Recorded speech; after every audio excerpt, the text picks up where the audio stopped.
प्रणाम प्यारे बच्चों, आप सभी का विद्या दर्शनी शिक्षण कार्यक्रम में स्वागत है। तो हम पिछली कक्षा में बरसते बादल पाठ की जानकारी लिए हैं। बरसते बादल पाठ में उन्मुखीकरण और पाठ के उद्देश्य और विधा विशेष और कवि परिचय सुमित्रानंदन पंत की जानकारी लिए हैं। सुमित्रानंदन पंत 1900 में अल्मोड़ा में उनका जन्म हुआ है और उनकी रचनाएं और उनके पुरस्कार, इन सभी विषयों की हम पिछली कक्षा में जानकारी लिए हैं। तो देखिए बच्चों, बरसते बादल पाठ में विषय प्रवेश के अंतर्गत जाने पर वर्षा ऋतु सभी की प्रिय ऋतु है। इस समय प्रकृति की सुंदरता देखने लायक होती है और पशु पक्षी, पेड़ पौधे और मनुष्य भी इसमें, इस सौंदर्य में झूम उठते हैं और इन सभी विषयों के बारे में हमें कवि इस कविता में दर्शाया है। तो देखिए, इस पाठ की ओर हम चलते हैं। तो देखिए बच्चों, हम एक बार इस कविता का पठन करेंगे। तो देखिए, इस कविता मैं एक बार पढ़ता हूँ, आप सभी सुनिए।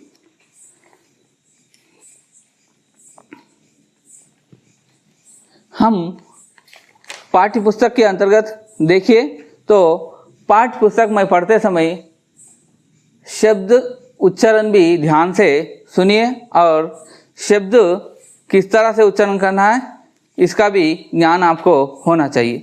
देखिए बच्चों, झमझम झमझम मेघ बरसते हैं सावन के, छम छम छम गिरते बूंदे तरुओं से छनके, चमचम बिजली चमक रही रे उर्मे घन के, तम तम दिन के तम में सपने जगते मन के, दादुर टर टर करते झिल्ली बजती झंझन, म्याऊं म्याऊं रे मोर पियू पियू चातक के घन, उड़ते सोन बालक अर्ध सुख से कर क्रंदन, घुमड़ घुमड़ गिर मेघ गगन में भरते गर्जन, रिमझिम क्या कुछ कहते बूंदों के स्वर, रोम सियर उड़ते छूते वे भीतर अंतर, धाराओं पर धाराएं झरती धरती पर, रज के कण कण में तृण तृण को पुलकावली भर, पकड़वार की धार झूलता है मेरा मन, आवो रे सब मुझे घेर कर गाओ सावन, इंद्रधनुष के झूले में झूले मिल सब जन, फिर आए जीवन में सावन मन भावन। देखिए बच्चों, इस तरह से हम इस पाठ का पठन करना है और उसी तरह से ये पाठ एक नाद ध्वनि है, इसे हम सुंदर ढंग से भी गा सकते हैं। तो देखिए, झम झम झम झम मेघ बरसते हैं सावन के, छम छम छम गिरती बूंदे तरुओं से छनके, छम छम छम गिरती बूंदे तरुओं से चमके, चम चम बिजली चमक रही रे उर्मे गन के, तम तम दिन के तम में सपने जगते मन के, तम तम दिन के तम में सपने जगते मन के, दादुर टर टर करते जिल्ली बजती झंझन, म्याऊं म्याऊं रे मोर पियू पियू चातक के गन, म्याऊं म्याऊं रे मोर पियू पियू चातक के गन, उड़ते सोन बालक अर्ध सुख से कर क्रंदन, घुमड़ घुमड़ गिर मेघ गगन में भरते गर्जन, घुमड़ घुमड़ गिर मेघ गगन में भरते गर्जन, रिमझिम क्या कुछ कहते बूंदों के स्वर, रोम सियर उड़ते छूते वे भीतर अंतर, रोम सियर उड़ते छूते वे भीतर अंतर। धाराओं पर धाराएं झरती धरती पर, रज के कन कन में तृण तृण को पुलकावली भर, रज के कन कन में तृण तृण को पुलकावली भर। पकड़वार की धार झोलता है मेरा मन, आओ रे सब मुझे घेर कर गाओ सावन, आओ रे सब मुझे घेर कर गाओ सावन। इंद्रधनुष के झूले में झूले मिल सब जन, फिर आए जीवन में सावन मन भावन, फिर आए जीवन में सावन मन भावन, फिर आए जीवन में सावन मन भावन। देखिए बच्चों, इस तरह से हम कविता का पठन भी और दूसरे कार्यक्रमों में भी इस तरह से सुंदर ढंग से भी हम गाकर सभी का दिल बहला सकते हो। इस तरह से इसके अंतर्गत हम शब्दार्थ को भी देखना चाहिए। शब्दार्थ भी इस पाठ में बहुत कठिन होते हैं। देखिए शब्दार्थ एक बार आप सभी ध्यान से देखिए। आपके पाठ्य पुस्तक में कविता के अंतर्गत शब्दार्थ कठिन शब्द है, आप सभी इसमें लिख लीजिए। झमझम कहने से बहुत ध्वनि करना या तो बारिश की आवाज, मेघ कहने से बादल और नभ, बरसना वर्षित होना, सावन श्रावण मास, छमछम कहने से पानी की बूंदें गिरने का शब्द या तो आवाज, बूंद कहने से पानी या तो खतरा, तरु कहने से पेड़ और वृक्ष, छनके टपकने की आवाज, छमछम प्रकाशित होना, बिजली कहने से विद्युत या तड़ित भी कहते, तेलुगु में पिडुगु भी कहते। उर कहने से दिल या हृदय और मन भी कह सकते हैं। घन कहने से मेघ बादल और जलधर। थम थम रुक रुक कर गिरना या तो पड़ना, रुक रुक कर बारिश गिरना भी कह सकते हैं। थम कहने से अंधकार या तो अंधेरा, काली माँ भी कहते हैं। सपना कहने से स्वप्न और ख्वाब भी कहते हैं। जगना जागरूक होना, सचेत होना, इसे भी हम अर्थ के अनुसार ले सकते हैं। और दूसरे चार पंक्तियों में जाने पर दादुर कहने से मेंढक है, टटर मेंढक की आवाज है, झिल्ली झुंगुर तेलुगु में कीचुराई और झिंगुर और अपनी बोलती भाषा में जल्ला पुरुगु भी कहते हैं। झंझन कहने से बाजा बजाने की आवाज या तो झंझन कर यही झुंगुर भागने की ध्वनि को भी हम उसे ले सकते हैं। मयूर, म्याऊ म्याऊ कहने से ये मोर की आवाज या पुकार, पीयू पीयू कहने से चातक पक्षी की आवाज, चातक कहने से एक नाम की चातक पक्षी है, ये या तो इसे तेलुगु में चकोरा पक्षी भी कहते हैं। सोन बालक एक तरह की जल पक्षी, अर्ध कहने से भीगा हुआ, क्रंदन कहने से रोना, घुमड़ घुमड़ कहने से पूरी तरह से छाया हुआ, चारों ओर से आने वाली ध्वनि को भी घुमड़ घुमड़ हम कह सकते हैं। और तीसरे चार पंक्तियों में देखिए, रिमझिम कहने से फुहार या तो चिटपटा तेलुगु में कहते हैं ऐसी ध्वनि को, बूंदे कहने से एक छोटे से पानी के बूंदे और अंग्रेजी में रेन ड्रॉप्स भी कहते हैं। रोम कहने से बाल, सिरहाना कहने से कांपना, छूना कहने से लगना, भीतर कहने से अंदर, अंतर दिल, धारा प्रवाह, झरना बहाना या तो प्रवाह, धरती भूमि अवनी माता, रज कहने से धूली, धूल भी कहते हैं।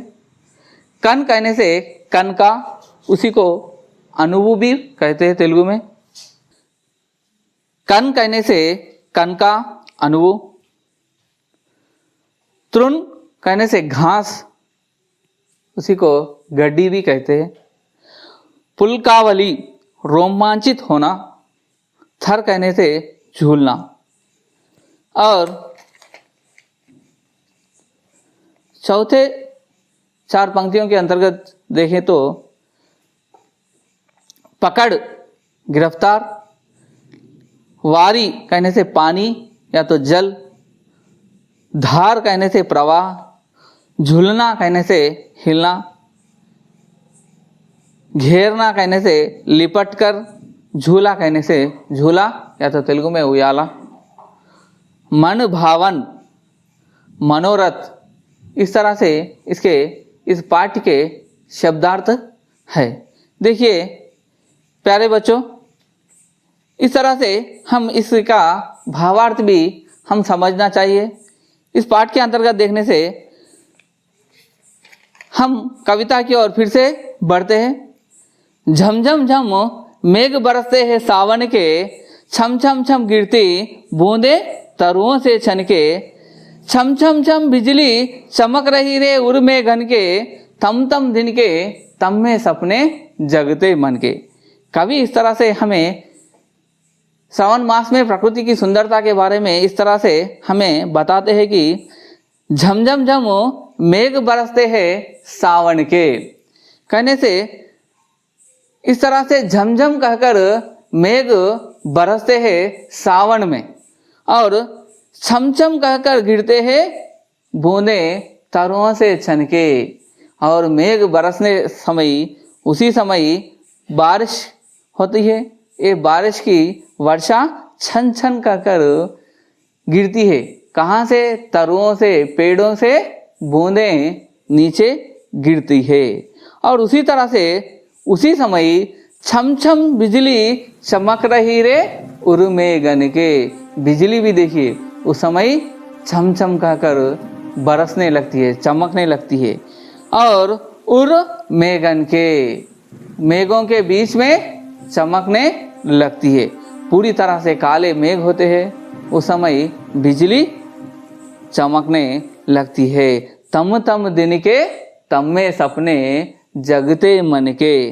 कवि कहते हैं थम तम दिन के थम में। इस तरह से चारों ओर का वातावरण हमें अंधकार होता है और बारिश का मौसम होता है। मेघ घुमड़ घुमड़ की आवाज़ करने लगते हैं और बारिश होने लगती है।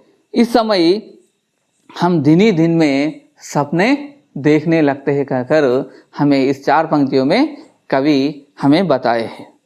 और उसी तरह से देखिए बच्चों, दादुर टट्टर करते झिल्ली बजती जनजन, म्याऊ म्याऊ रे मोर पियो पियो चातक के गन, उड़ते सोन बालक अर्ध सुख से करकंदन, घुमड़ घुमड़ गिर मेघ गगन में बढ़ते गर्जन। दादुर, दादुर कहने से मेंढक है। दादुर टट्टर करते झिल्ली बजती जनजन, म्याऊ म्याऊ रे मोर पियो पियो चातक के गन। दादुर टट्टर की आवाज़ कहते। देखिए वर्षा के समय में मेंढक और तरह तरह के कीड़े, और इस मौसम में बहुत सारे कीड़े मकोड़े बहुत सारे आते हैं। दादुर टट्टर की आवाज़ करते हैं। झिल्ली, झिल्ली कहने से झिंगुर है। झिंगुर की आवाज़ झंझन की आवाज़ आती है और बहुत सारे झिंगुर भी होते हैं। ये झंझन की आवाज़ से दौड़ने लगते हैं। म्याऊ म्याऊ रे मोर पियो पियो चातक के घन। म्याऊ म्याऊ कहकर मोर क्या करते हैं? नाचने लगते हैं और पुकारने लगते हैं। पीऊ पीऊ कहकर चातक पक्षी आकाश की ओर वर्षा के लिए देखती है। और उड़ते सोन बालक अर्ध सुख से कर क्रंदन, घुमड़ घुमड़ गिर मेघ गगन में भरते गर्जन। उड़ते सोन बालक, उड़ते सोन बालक कहने से ये एक तरह की पक्षी है, ये जल पक्षी भी कहते हैं। सन बालक अर्ध सुख से कर क्रंदन, देखिए पक्षियों में वर्षा के समय में वर्षा पक्षी के ऊपर गिरने पर वो अर्ध सुख से क्रंदन करने लगती है। क्रंदन करने लगती है कहने से वो रोने लगती है, कुछ रोमांचित होने लगती है। इस तरह से का संदर्भ हम कह सकते हैं घुमड़ घुमड़ गिर मेघ गगन में भरते गर्जन। देखिए घुमड़ घुमड़ की आवाज से मेघ चारों ओर से गर्जन करने लगते हैं। इस तरह का वातावरण हमें श्रावण मास में देखने को लगता है।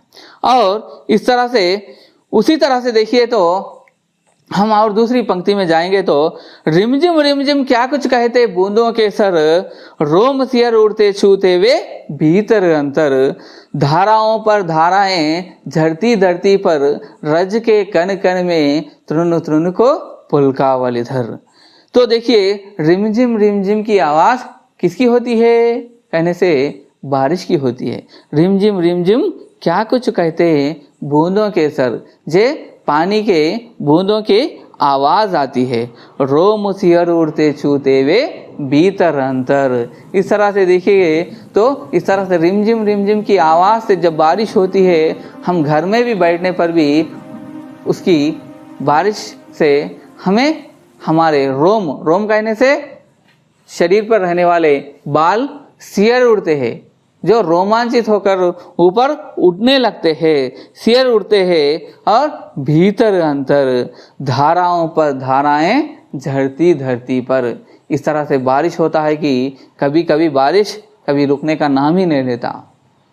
ये बारिश धाराओं पर धाराएं, देखिए एक बार बारिश किस तरह से घरों के ऊपर से भी बड़े नाली की तरह, बड़े बड़े प्रवाह की तरह गिरने लगता है। ये एक बड़े बड़े धाराओं की जैसा गिरने लगता है। धाराओं पर धाराएं झरती धरती पर, बारिश इस तरह से गिरता है कि बड़े बड़े प्रवाह की तरह।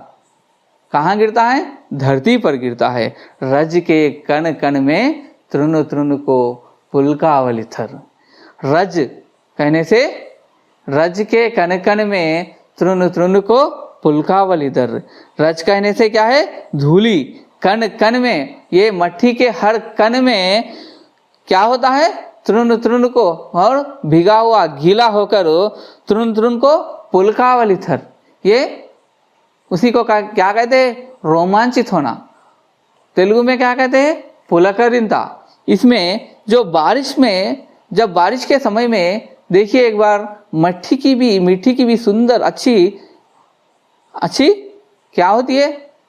अच्छी बू आने लगती है। ये हमें बहुत अच्छी लगती है। इस तरह से रज के कण कण में तृण तृण को पुलकावल इधर कहकर हमें कवि बताया है। रिमझिम रिमझिम क्या कुछ कहते बूंदों के सर, रोम सियर उड़ते छूते वे भीतर अंतर।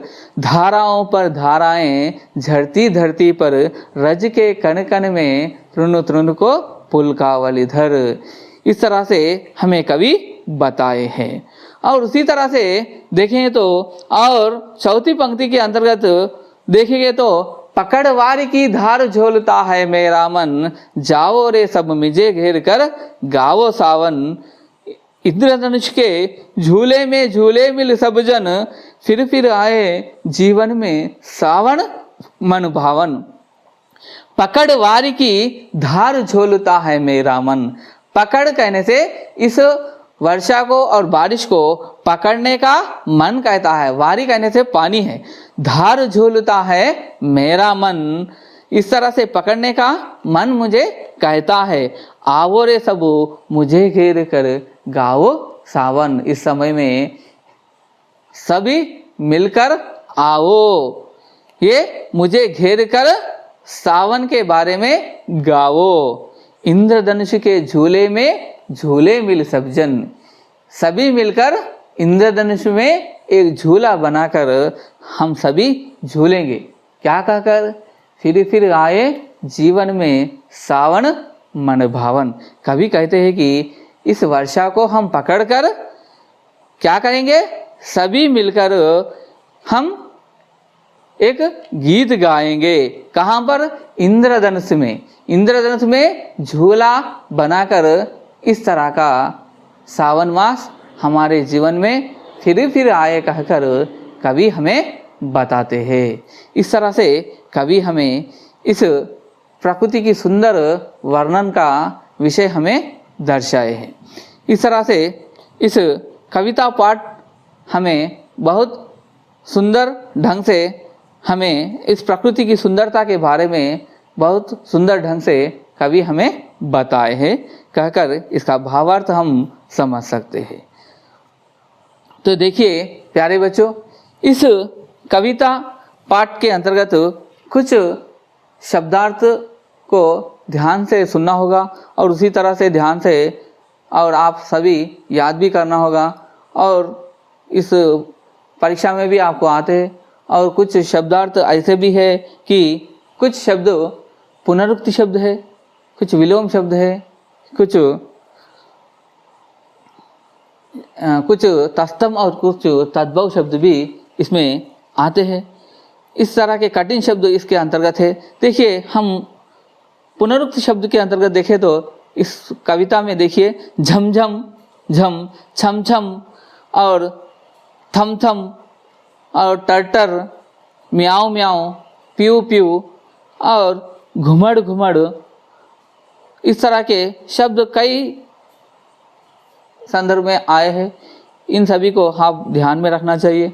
और उसी तरह से कुछ विलोम शब्द भी है और तस्तम तद्भव शब्द भी है। तस्तम में जो शब्द परीक्षा में आते हैं, तस्तम में जो शब्द होता है उसे तद्भव में बदलाना होगा। और उसी तरह से जो शब्द तद्भव में होता है उसे तस्तम में हम बदलाने होगा। आपको ध्यान होगा कि तस्तम तद्भव 9वीं कक्षा में भी आप सीख चुके हैं। तो देखिए बच्चों, इस पाठ्य पुस्तक के अंतर्गत भी कुछ 2 प्रश्न भी आपको इस कविता के बाद पूछने के लिए भी कहा गया है। मेघ, बिजली और बूंद का वर्णन यहाँ कैसे किया गया है? इस कविता में देखिए मेघ, आप सभी सोच समझकर इसे उत्तर भी देना होगा, आप लिखना भी होगा। एक बार आप लिखिए, मेघ, बिजली और बूंदे का वर्णन कैसे किया गया है? लिखिए प्यारे बच्चों इसके बारे में। और दूसरा प्रश्न है, प्रकृति में की कौन कौन सी चीजें मन को छू लेती है? प्रकृति की कौन कौन सी चीजें अपने मन को छू लेती है? तो देखिए बारिश का समय है, प्रकृति की कौन कौन चीजें हमारे मन को छू लेती है? आप ही सोचकर उत्तर देना होगा। सोचिए। इस तरह से हमें कवि ने प्रकृति की सुंदरता का दृश्य के बारे में हमें बताए हैं। तो इस तरह से हमारा पाठ समाप्त होता है। धन्यवाद।